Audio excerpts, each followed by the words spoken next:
Qu'est-ce que c'est? Une Bible? Tu lis la Bible, Ringo? Pas tous les jours.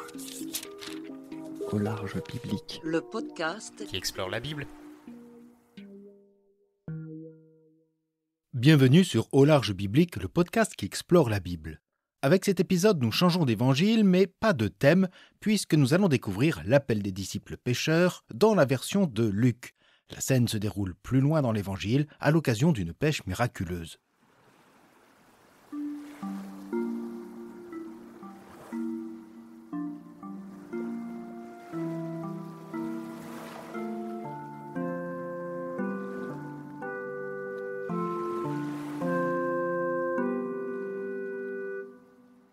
Effectivement, l'appel des premiers disciples dans l'évangile de Luc a une couleur bien particulière. Luc s'inspire de Marc et Matthieu. On va retrouver les mêmes personnages ou presque, tandis qu'André a disparu de la scène, le personnage de Simon, Pierre, va prendre une place majeure. Et l'appel à devenir pêcheur d'hommes sera exprimé de manière différente. Désormais, ce sont des hommes que tu prendras vivants.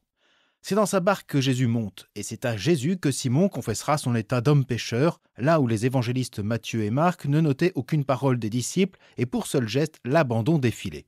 De plus, chez Luc, cet appel des disciples ne se situe pas du tout au début du ministère de Jésus, mais après une série de guérisons, dont celle de la belle-mère de Pierre. Donc, même scène que Marc et Matthieu, mais dans un cadre totalement différent. La foule se pressait autour de Jésus pour écouter la parole de Dieu, tandis qu'il se tenait au bord du lac de Génézareth. Il vit 2 barques qui se trouvaient au bord du lac. Les pêcheurs en étaient descendus et lavaient leurs filets. Jésus monta dans une des barques qui appartenait à Simon et lui demanda de s'écarter un peu du rivage. Puis, il s'assit et de la barque, il enseignait les foules. Quand il eut fini de parler, il dit à Simon : « Avance au large et jetez vos filets pour la pêche. » Simon lui répondit : « Maître, nous avons peiné toute la nuit sans rien prendre. Mais sur ta parole, je vais jeter les filets. » Et l'ayant fait, ils capturèrent une telle quantité de poissons que leurs filets allaient se déchirer. Ils firent signe à leurs compagnons de l'autre barque de venir les aider. Ceux-ci vinrent, et ils remplirent les 2 barques à tel point qu'elles s'enfonçaient. À cette vue, Simon-Pierre tomba aux genoux de Jésus en disant : « Éloigne-toi de moi, Seigneur, car je suis un homme pécheur. » En effet, un grand effroi l'avait saisi, lui et tous ceux qui étaient avec lui, devant la quantité de poissons qu'ils avaient pêchés. Et de même, Jacques et Jean, fils de Zébédée, les associés de Simon.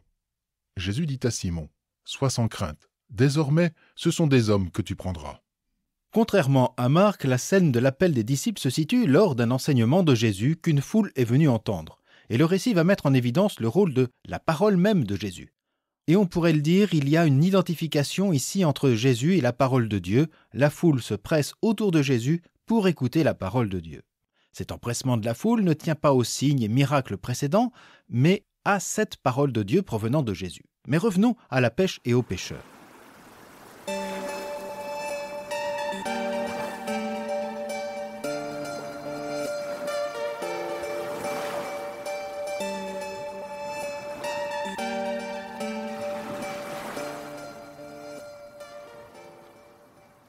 Dans ce passage, la barque est mise en évidence. Le mot est répété 3 fois. Le choix de celle de Simon nous rappelle qu'il ne nous est pas inconnu depuis la guérison de sa belle-mère. Dans l'évangile de Luc, Jésus est celui qui vient prendre place dans la vie des croyants, comme ce sera encore le cas maintes fois, notamment avec la rencontre de Zachée, chez qui il souhaite demeurer. Jésus est souvent celui qui prend place chez les uns et les autres pour mieux les déplacer. Et c'est bien un déplacement spirituel auquel va être amené Simon au sein d'une barque qui est d'abord celle de son quotidien. Le texte nous décrit ces 2 barques sur le rivage, et ces pêcheurs nettoyant vainement leurs filets. La pêche est finie. D'ailleurs, il n'y a pas eu de pêche, ils ont peiné pour rien. Pourtant, Jésus leur demande de ragréer. Rien que ça. Bien plus, comme un gars de la campagne qui n'y connaît absolument rien en navigation, il leur demande, avec aplomb, d'aller en plein jour, quand le poisson s'enfonce au frais, pêcher plus loin, donc dans un endroit encore plus profond. Il n'y a rien de logique. Mais étonnamment, Simon accepte. Là encore, la parole de Jésus est au cœur du récit. C'est sur sa parole que Simon, le pêcheur professionnel, se laisse embarquer, se laisse diriger. Si la pêche de Simon et ses compagnons s'était conclue par un échec, malgré leur savoir-faire, la pêche de Jésus est surabondante et aussi déraisonnable que sa parole. La présence de Jésus ne permet pas seulement aux poissons de foisonner au milieu des filets, elle oblige aussi au rassemblement des 2 barques. Là aussi, on entend comme en écho le livre du prophète Ézéchiel, avec ses poissons nombreux, ses filets à sécher et ses pêcheurs sur le rivage. La pêche miraculeuse rend compte de l'abondance attendue, mais aussi du jugement, comme le souligne la réaction de Simon-Pierre.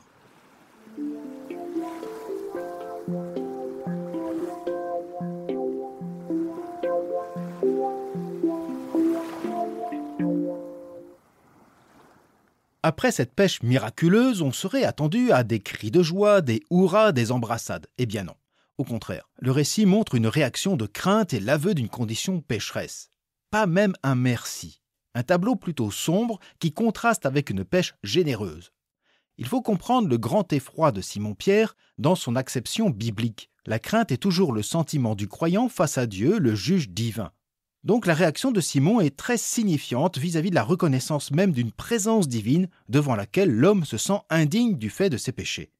C'est intéressant parce qu'en une phrase, Simon confesse ainsi sa faiblesse, sa condition pécheresse et en même temps, il reconnaît en Jésus la présence même du Seigneur et juge eschatologique. La réaction serait presque risible.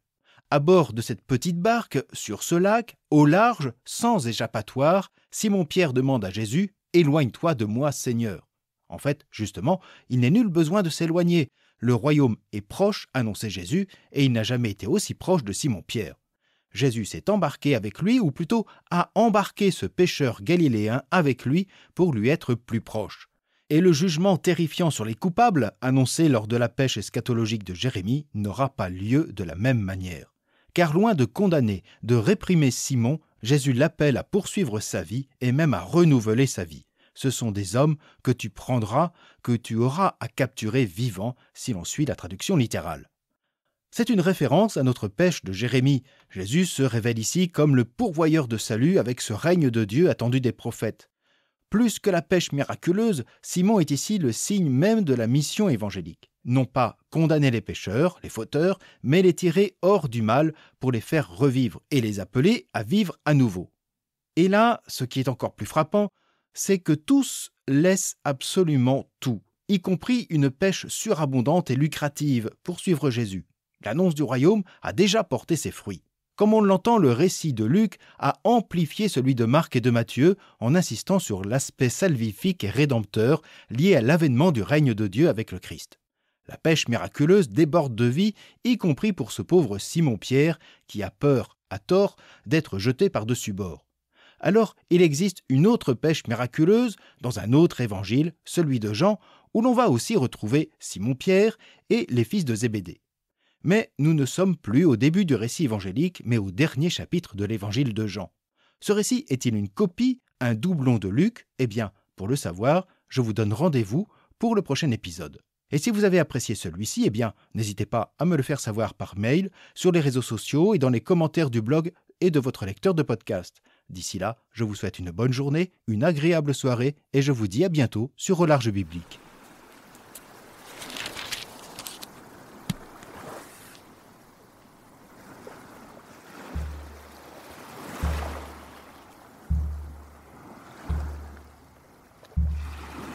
Au Large Biblique est un podcast créé et animé par François Bessonnet, prêtre et bibliste.